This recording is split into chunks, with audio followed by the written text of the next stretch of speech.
હમણાં જોવા જઈએ તો ઉત્તરાયણ ઉપર લગભગ પરોળીના ભાગમાં પવનની ગતિ કંઈક 6 કિલોમીટરની આસપાસની રહેવાની શક્યતા રહે છે અને જેમ જેમ દિવસ ચડતો જાય તેમ તેમ પવનની ગતિ વધતી રહેવાની શક્યતા રહે છે.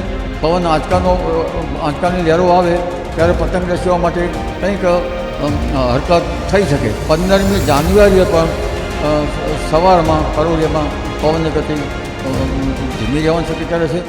હમણાં જોવા જઈએ તો ઉત્તરાયણ ઉપર લગભગ પરોળીના ભાગમાં પવનની ગતિ કંઈક 6 કિલોમીટરની આસપાસની રહેવાની શક્યતા રહે છે અને જેમ જેમ દિવસ ચડતો જાય તેમ તેમ પવનની ગતિ વધતી રહેવાની શક્યતા રહે છે. ક્યારેક 6 થી 10 કિલોમીટર સુધી આવી શકે.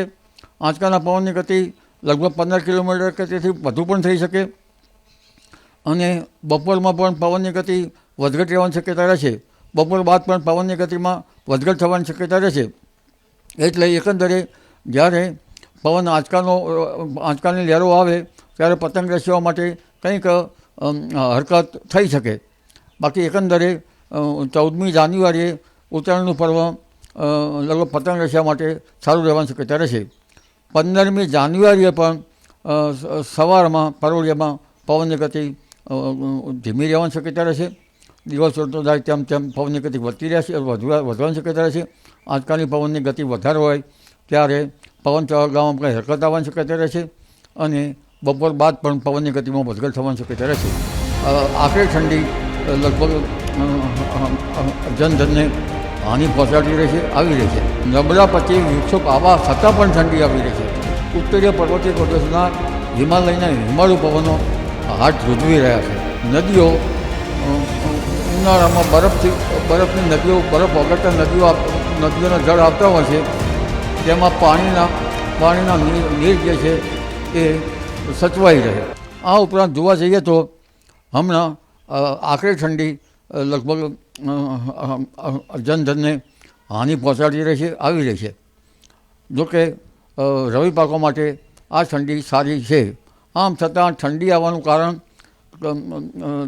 નબળા પછી વૃક્ષો આવવા છતાં પણ ઠંડી આવી રહી છે.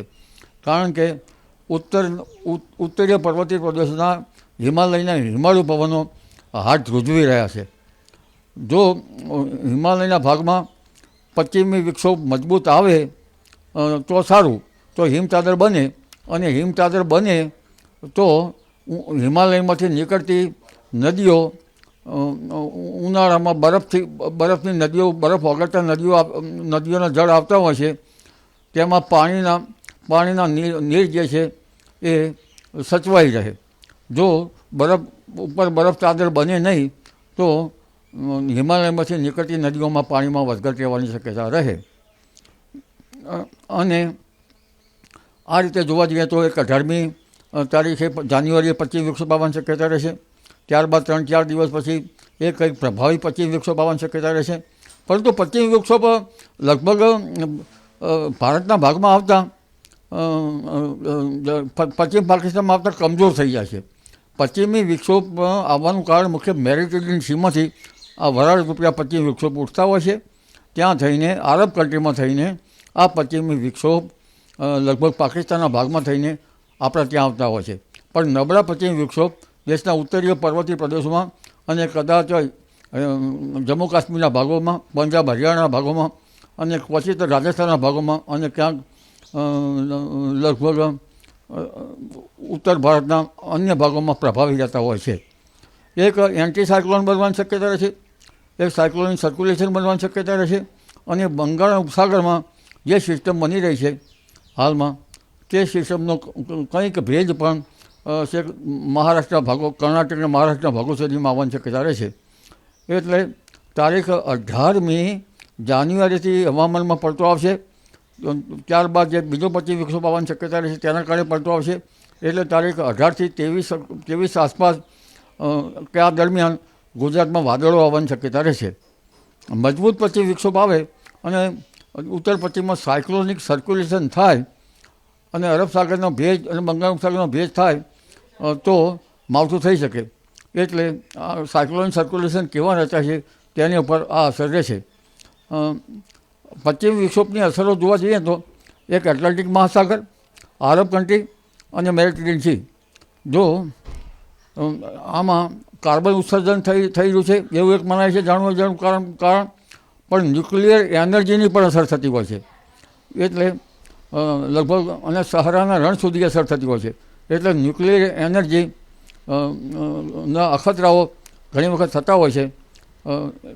આરબ કન્ટ્રીમાં પણ આ અખતરા થાય કે દેશના વિશ્વના કોઈ આ તટ ભાગો જે છે 25 વિકસિત આવતા તેના સંલગ્ન ભાગોમાં થાય.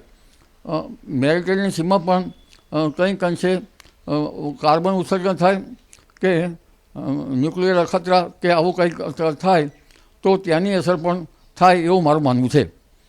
કારણ કે હવાના દબાણો પર તેની અસર થતી હોય છે. એટલે ત્યારબાદ જાન્યુઆરીના અંતમાં અને ફેબ્રુઆરીની શરૂઆતમાં પણ પશ્ચિમ વિક્ષોભ આવવાની શક્યતા રહેશે. કેટલાક જાણ્યા અજાણ્યા બળો આના ઉપર પ્રભાવી રહેતા હોય છે. અને ચિંતાનો વિષય એ છે કે આ વખતે મજબૂત પશ્ચિમ વિક્ષોભ આવી રહ્યા નથી. અને મજબૂત પશ્ચિમ વિક્ષોભ આવે તો હિમાલયમાં ચાદર બને એ તો બરાબર છે, પણ પરંપરાગત જ્યોતિષ જ્ઞાન પ્રમાણે વાદળો થાય અને વાદળો 6.5 મહિને વરસે તો નિરનિરંતર ચોમાસું આવે. અને જો પશ્ચિમ વિક્ષોભ નબળા આવે તો નિરનિરંતર ચોમાસામાં અસર થઈ શકે. અને એ ચોમાસું આવે એ દરિયા સી સરફેસ લેવલની ઉષ્ણતામાનના કારણે 27 ડિગ્રીથી વધારે ઉષ્ણતામાન રહે. બંગાળ ઉપસાગરના કારણે ત્યાંની અસરો લગભગ થઈ શકે તે લો પ્રેશરની અસરની કારણે થવાની શક્યતા રહેતી હોય છે. જોકે ગુજરાતમાં આ વખતે ચોમાસું સારું આવવાની શક્યતા રહેશે.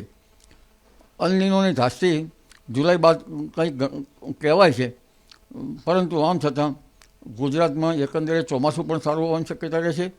અને માર્ચ એપ્રિલ મેમાં માવઠા થવાની પણ શક્યતા રહેશે. જી.